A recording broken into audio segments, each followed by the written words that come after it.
Hi guys, next update in converting this Poundland friction powered or flywheel powered toy car to hobby grade radio control. Now if you've watched all the videos in the series, I did use this design. It's a print in place 3D printed design that I modified from somebody else's design, and it does work absolutely fine. The idea is you print it all that way up, so all the bits and pieces are all printed in one piece, including the steering. Absolutely brilliant. Link in the video description to that.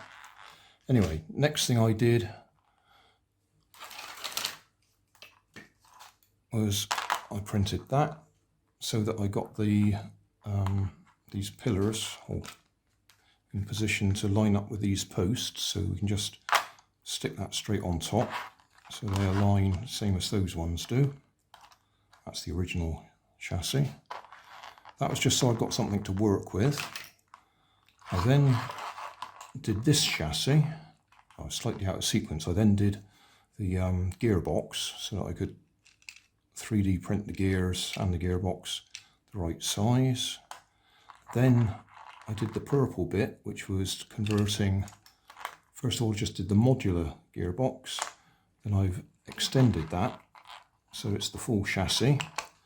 So did that to check that it worked, which it does, but no steering. And now we're on to the one that has steering. So it's the same back end as this one. I've added in steering. So what we need to do now is take the wheels off here, because I'm still using the plastic wheels that came with the car originally. Then I've got these little nails which happen to be the right diameter for the axles, and then I need to put them through there using the head of the nail on the inside to hold it in place, and then cut that the right length so the wheel sits on the outside, and that will then be our wheels. Need a couple of bent paper clips, one to go across there to link the right wheel to the left wheel, and another one to go from there to the servo. I'm going to use one of these little lightweight servos. In fact, I used this one on one of my other little conversions, so that will fit in there. So screw that in, that will fit in there, link from there to there, link them together. It's actually still a little bit stiff where it hasn't worn in yet. Put that motor in that gearbox, and those wheels. Find space for a battery to fit in there. I'm not sure if that battery will fit underneath there. No, I don't think it'll fit underneath, so it'll have to fit the same way as it did in there, straight across the back. ESC there somewhere. Receiver in there, and then that will be that.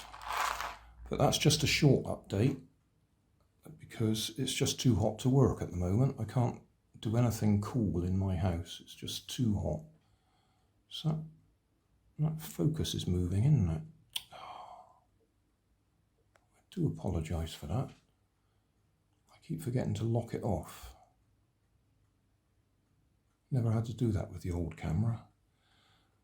Yeah, so that's just an update. I'll actually screw it all together and check it works in another episode. Thanks for watching. If you want more information, check down below in the video description.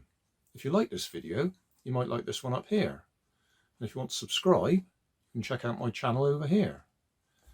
Up here is my latest video on my channel, and down here is a video playlist associated with the video you've just watched. Thanks again for watching.